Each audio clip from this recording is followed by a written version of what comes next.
À Tribune locale ce soir, Monseigneur Paul-André Durocher.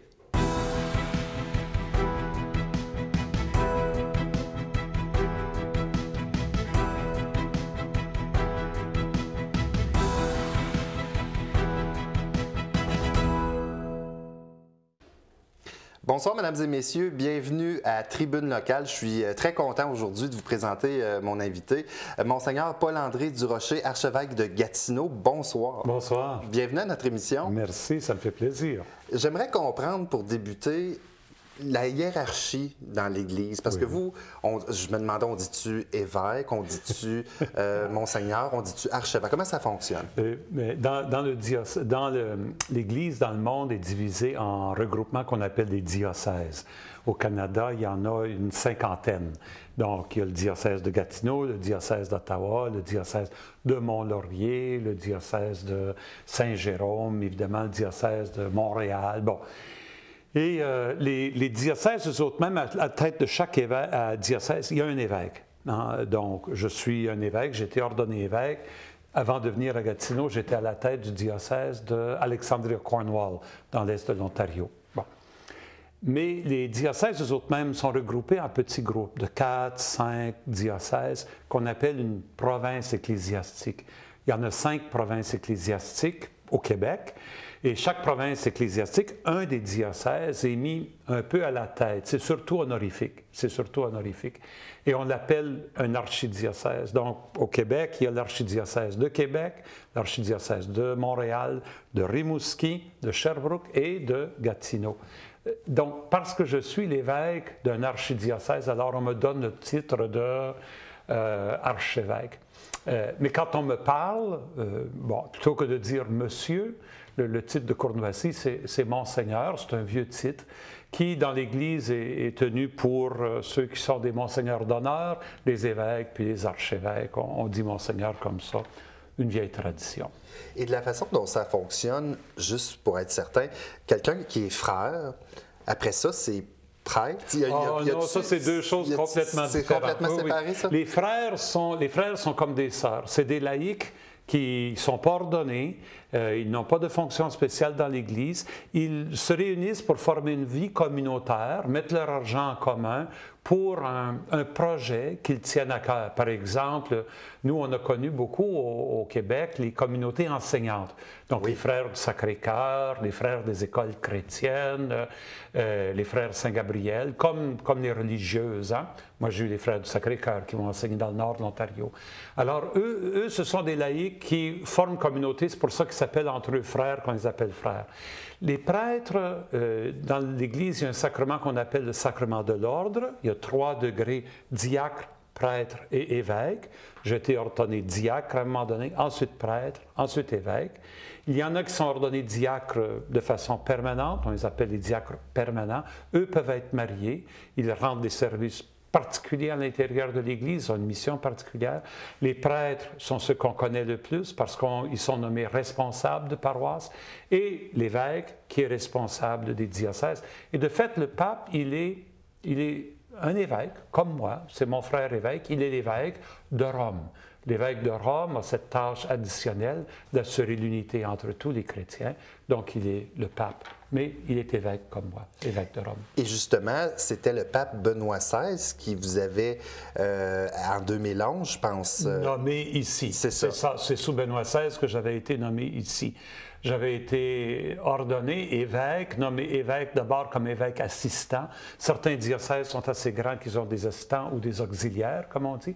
J'avais été nommé évêque auxiliaire à Sudbury, dans le diocèse de Sault-Sainte-Marie, pour travailler avec les paroisses francophones. J'avais 42 ans à l'époque, 1997.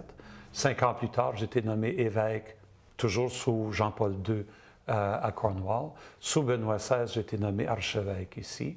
Puis je m'attends à finir ma vie ici à Gatineau. Donc, c'est le pape qui nomme les évêques. C'est le pape qui nomme les évêques. Il le fait sous la recommandation, avec la recommandation d'un comité spécial à Rome qui est dirigé par le cardinal Marc Ouellette, que plusieurs auditeurs connaissent, qui avait été l'évêque de Québec, un gars de l'Abitibi. Marc, il est le responsable, le cardinal Ouellette est responsable de ce bureau-là à Rome, qu'on appelle la Congrégation des évêques, qui prépare les dossiers et fait les recommandations au pape. Et lui-même est assisté dans chaque pays du monde, il y a un représentant du pape, un évêque qu'on nomme le nonce apostolique. Le nôtre, il demeure à Ottawa. Son nom, c'est Luigi Bonazzi. En même temps, il est l'ambassadeur auprès du gouvernement canadien pour le Saint-Siège. Alors, Monseigneur Bonazzi, une de ses tâches principales, c'est de consulter les gens, de bâtir les dossiers et de les envoyer à Rome pour qu'à partir de là, ils puissent prendre des décisions.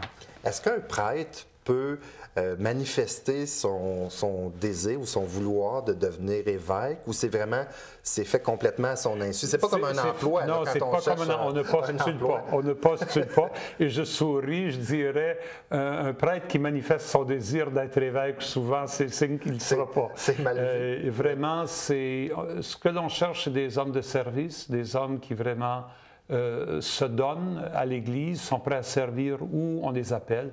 Mais typiquement, on ne cherche pas des personnes qui sont prises par la promotion ou par les honneurs ou par c'est le prestige. C'est vraiment un ministère de service. Puis je dirais encore plus aujourd'hui que dans le passé. Dans le passé, il y avait une certaine gloire, une certaine aisance à être nommé évêque, là, mais ça n'existe plus aujourd'hui. La tâche d'évêque est une tâche vraiment moi je la trouve super intéressante, elle me rapporte beaucoup, mais elle est en même temps très exigeante. Et qu'est-ce que ça fait dans une journée typique? Il n'y en a pas. Il n'y a pas de journée typique? Il n'y en a pas de journée typique. Je me rappelle quand j'étais adolescent, j'avais fait un test avec mon orienteur. Dans les écoles secondaires, il y avait des orienteurs. Et puis, à la fin des tests que j'ai faits, elle dit « Ah, Paul-André, il semble que toi, tu es destiné à un ouvrage où il n'y a pas trop de routine. J'en ai eu pour mon argent. Vraiment, il n'y a pas de... Je peux avoir des journées, il y a des journées, il y a des journées qui sont remplies de réunions. Des réunions de comités. Un diocèse fonctionne avec des conseils, des comités, le conseil des affaires économiques, le comité de gestion du diocèse, le comité de nomination, le conseil des prêtres, le collège des consulteurs, le conseil diocésain de la pastorale, tu sais, tous ces conseils-là. Et en même temps, des tables de travail en liturgie, en pastorale familiale. Et donc, beaucoup de travail se fait en comité, en équipe. Et ensuite, une fois qu'on a pris des décisions, mais chacun part avec des tâches. Moi, souvent, ça va être des tâches de coordination, de communiquer avec d'autres organismes, avec d'autres diocèses, pour voir des partenariats possibles. Une de mes grandes tâches, c'est de présider aux liturgies les plus importantes du diocèse. Donc, mon église, c'est la cathédrale Saint-Joseph, sur le boulevard Saint-Joseph. Par exemple, durant la semaine sainte, c'est moi qui préside aux grandes fêtes de la messe chrismale qu'on appelle, où je bénis les huiles qui servent pour les sacrements durant l'année dans le diocèse. Aussi la messe du Jeudi Saint, l'office du Vendredi Saint lorsqu'on commémore la mort de Jésus, le dimanche de Pâques, la vigile pascale, la résurrection du Christ. Tout ça, c'est moi qui préside ces grandes fêtes diocésaines. Et j'ai aussi un ministère d'enseignement. Alors souvent, je vais être invité à aller faire un enseignement, une prédication particulière, essayer de comprendre telle question biblique, telle question de foi. Je suis souvent invité à donner des conférences ailleurs. Par exemple, durant le mois d'avril, je donnerai une conférence à Toronto à des personnes qui sont engagées dans les écoles catholiques de l'Ontario. Et au début de mai, je me trouverai à Vancouver, une grande conférence sur les soins de santé offerts par des organismes catholiques, justement en lien avec les enseignements du pape sur comment aller vers les périphéries, comment aller vers les plus pauvres. Alors, c'est tout ça. Et ensuite, il y a tous les courriers, puis il y a ma page Facebook, puis mon compte Twitter. Alors, c'est vraiment tout ça ma vie. Vous allez rire de la façon dont je vais vous poser la prochaine question, mais est-ce que ça arrive que vous puissiez téléphoner au grand patron, le pape? Est-ce que vous lui parlez? Est-ce que vous lui avez déjà parlé? Moi, j'étais j'étais très chanceux. J'ai eu la chance de servir au niveau de la Conférence des évêques du Canada. Dans chaque pays, les évêques forment une association qu'on appelle une conférence.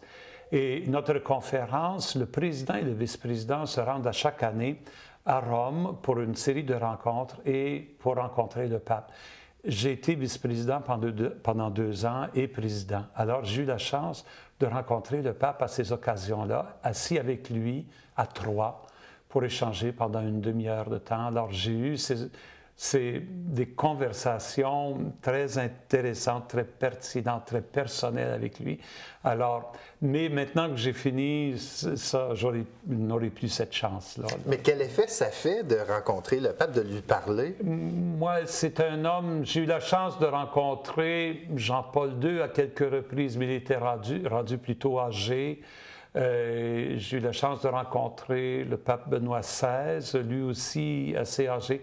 Alors, ces cas-là, on dirait, on rencontrait, c'est comme un chef d'État extraordinaire, un chef spirituel remarquable, évidemment, mais où on pourrait dire, on les écoute avec respect, tandis que François, il est plus jeune, il a plus d'énergie et c'est un homme qui aime rencontrer les gens et aller auprès des autres. C'était vrai aussi des 2 autres, mais on pourrait dire à cause de son énergie, ça paraît plus. Alors avec lui, il y a plus d'humour, il va faire des petites farces et puis dans ce sens-là, c'est très vivant, c'est très touchant, c'est très humain, puis pour moi, c'est très inspirant de voir que celui qui est le chef de l'Église soit aussi simple. Ça m'invite, moi, comme évêque, d'être aussi simple que je peux l'être. D'ailleurs, mes frères, ma sœur puis mes parents ne me laissent pas faire autrement. C'est sûr. Ça, je pense que notre milieu familial, les amitiés qu'on a, ça nous garde les 2 pieds bien sur la terre. J'aimerais qu'on parle de l'archidiocèse de Gatineau. Oui. Comment ça va dans Gatineau avec nos églises? Le diocèse de Gatineau, comme tous les évêques, je dirais en Europe et en Amérique du Nord, dans la plupart des lieux de ce qu'on appelle de vieille chrétienté, ici au Québec, c'est évident. Nous avons connu un grand changement démographique et un abandon du sens de la religion comme faisant partie importante de la vie du commun des mortels. Ça faisait partie de notre culture autrefois. Tu étais catholique comme tu étais québécois. Il n'y avait presque pas de questions là-dessus. Et puis, on allait à l'église comme on allait à la taverne. Tu sais, non, c'est pas vrai, on avait plus de plaisir à aller à la taverne, mais je veux dire, ça faisait partie de la routine de la vie. Mais ça, aujourd'hui, être catholique, c'est un choix. Ce n'est plus une tradition culturelle, c'est vraiment un choix personnel. Et ce choix-là se fait souvent pour des gens dans le milieu de beaucoup d'autres préoccupations. Et on découvre aujourd'hui des engagements, des gens engagés, très sérieux, qui veulent vraiment comprendre la foi, qui veulent vraiment la vivre, mais c'est un beaucoup plus petit nombre comparé à autrefois. Et comme nos infrastructures ont été construites en fonction de ces grands nombres-là, on se trouve avec des maux de tête. On a des lieux de culte qui ne sont pas du tout, qui ne correspondent pas du tout à nos besoins. Hein. Alors, je regarde ici, on fait l'enregistrement au sous-sol du presbytère de l'église Saint-Grégoire de l'Alliance de Buckingham.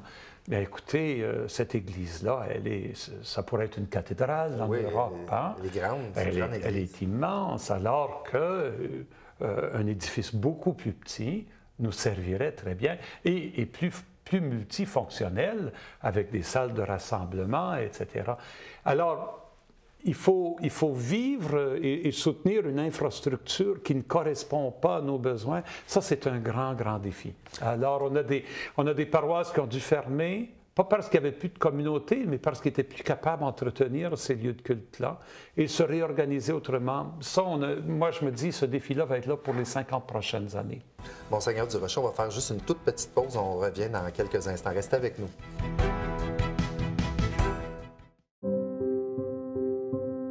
Ça m'aide à courir.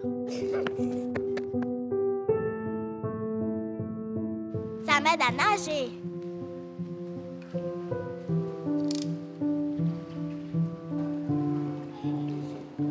Ça m'aide à jouer au golf.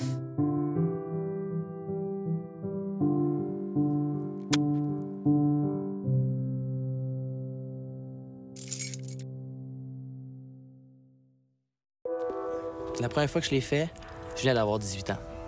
J'étais un peu nerveux, mais j'avais vraiment hâte à ce jour-là. J'étais avec mon meilleur ami puis ses 2 sœurs, ça a super bien été. Tellement qu'après ça, on a continué à faire ça en gang chaque fois qu'on pouvait. Quand tu deviens majeur, tu vas à SAQ en espérant te faire amender tes cartes. Mais à 18 ans, tu peux aussi donner du sang.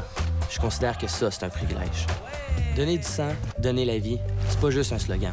Faites comme moi, soyez fiers, faites un don de sang. De retour à Tribune locale, toujours en compagnie de Monseigneur Paul-André Durocher. Avant la pause, on parlait des églises, on n'avait pas vraiment terminé. Vous vouliez ajouter quelque chose? Bien, je voulais dire que il y a aussi un autre phénomène qui se passe dans notre région, en particulier dans la ville de Gatineau, c'est l'arrivée importante d'immigrants venus de pays catholiques, l'Afrique et l'Haïti, en particulier le Liban aussi, qui amènent, on pourrait dire, un nouveau style de vivre la foi catholique, de célébrer, et qui arrivent avec leur expérience aussi, leur enthousiasme. Alors, par exemple, la cathédrale Saint-Joseph, où je me trouve, quand je célèbre la messe à 11 h, la moitié de l'Assemblée est noire. Hein? Ils amènent, moi je trouve, une richesse à nos communautés assez remarquable. Et les liens entre les familles qui sont ici depuis des décennies et ces nouvelles familles qui arrivent commencent à se tisser. Je trouve ça remarquable, plein d'espérance pour nous, très joyeux aussi. C'est un phénomène qui est en train de toucher de plus en plus de nos paroisses.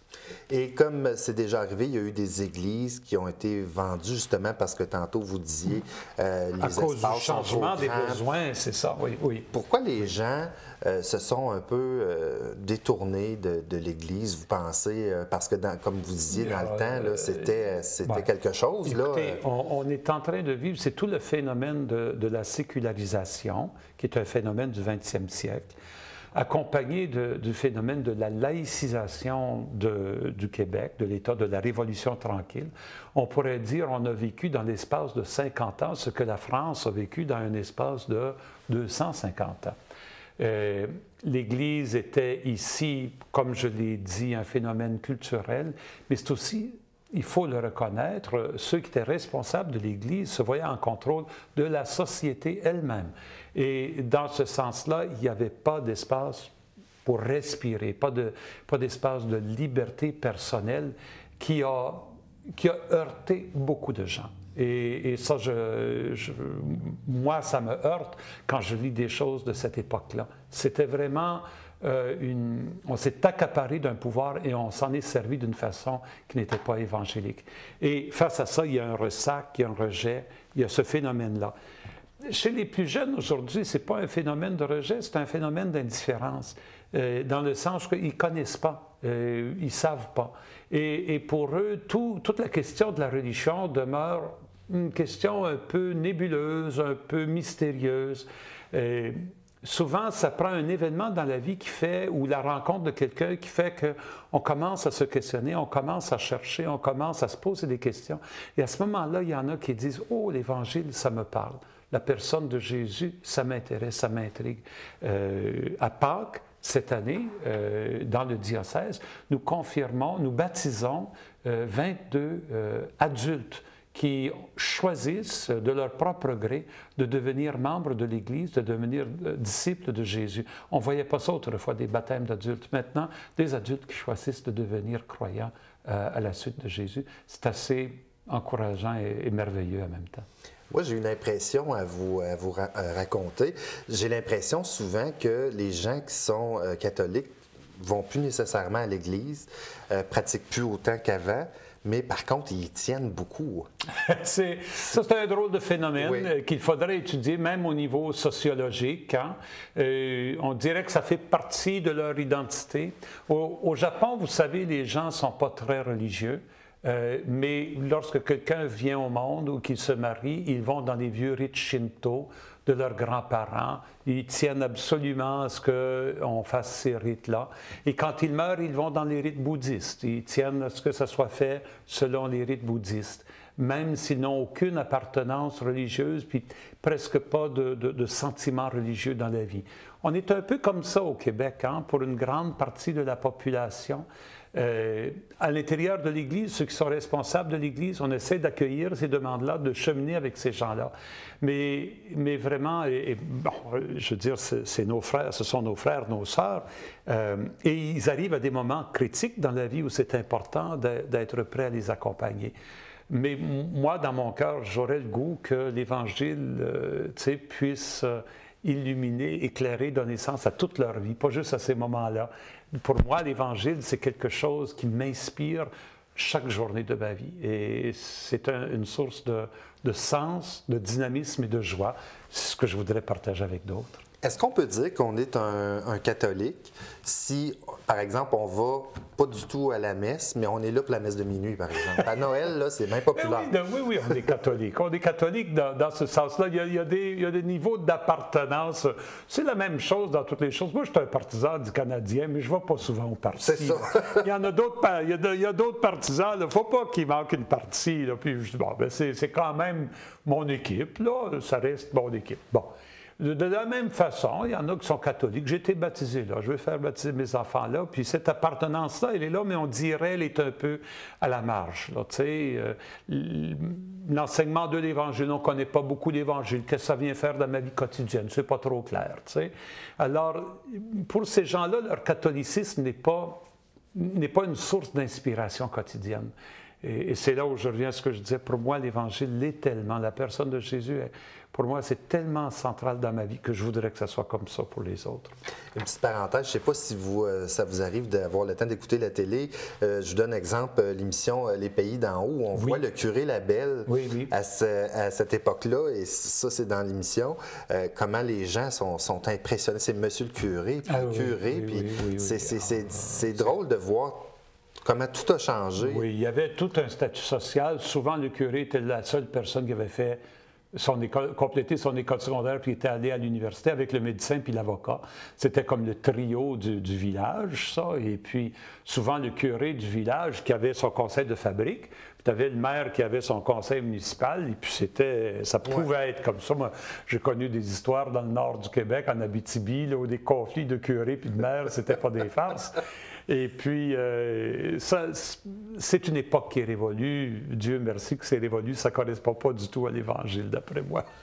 Est-ce que l'Église, aujourd'hui, s'est adaptée beaucoup aux nouvelles technologies, tous les Facebook, les Twitter, les pages Internet? Parce que ça, c'est une façon aussi de rejoindre beaucoup de personnes, autre que la messe du dimanche à la télé. Oui. Moi, je dirais de deux façons. D'abord, l'Église, c'est d'abord des hommes et des femmes. Hein? Donc, c'est des personnes. Bon, nous sommes des personnes de notre époque. Moi, comme je l'ai mentionné tout à l'heure, j'ai mon compte Twitter, j'ai mon compte Facebook, j'ai un blog. Alors, je reste très attentif. Je n'ai plus de télévision. Moi, c'est ma tablette. Et puis, je prends mes nouvelles de la tablette. Et bon, dans ce sens-là, je ressemble aux gens de mon âge. Par ailleurs, l'Église comme institution aussi se rend compte que si nous ne sommes pas comme institution présents dans ces médias-là, alors notre voix ne peut pas se faire entendre. Alors, par exemple, notre diocèse est dans sa 4e version de site web présentement, que nous sommes en train de tout reconfigurer notre site web pour qu'il soit beaucoup plus interactif maintenant. D'ailleurs, les évêques francophones du Canada se sont dotés d'un service qui s'appelle Communication et Société. Par exemple, Communication et Société, c'est eux qui sont propriétaires de Mediafilm, qui est une source de... Ils ne font pas des émissions de télé, eux? Ils ne font pas des émissions de télé. Eux autres, ils font... Mediafilm font des revues, des critiques cinématographiques, qui est un service qui sert beaucoup dans de nombreuses revues du Québec. Ça vient de Communication et Société. Mais Communication et Société aussi aident les diocèses et les paroisses à être présents aux médias. Nous avons maintenant un portail de nouvelles francophones, d'actualité religieuse pour l'Église catholique francophone. Donc oui, l'Église investit de plus en plus dans cette réalité médiatique. Autrefois, chaque paroisse avait son bulletin et puis le diocèse avait son journal et ça suffisait. Les temps ont changé. En 2016, est-ce que c'est plus difficile d'avoir la foi? Je dirais que c'est plus personnel. C'est là où la foi était un phénomène social qui était porté par la société. Maintenant, c'est un choix personnel qui souvent va à contre-courant de la société. Les valeurs de l'Évangile ne sont pas nécessairement celles qui sont véhiculées par les médias de masse d'aujourd'hui. Et être disciple de Jésus, c'est comme à l'époque de Jésus maintenant. Il y a une histoire dans l'Évangile de Jésus où Jésus, à la fin d'un enseignement, il y a des gens dans la foule qui décident d'arrêter de le suivre.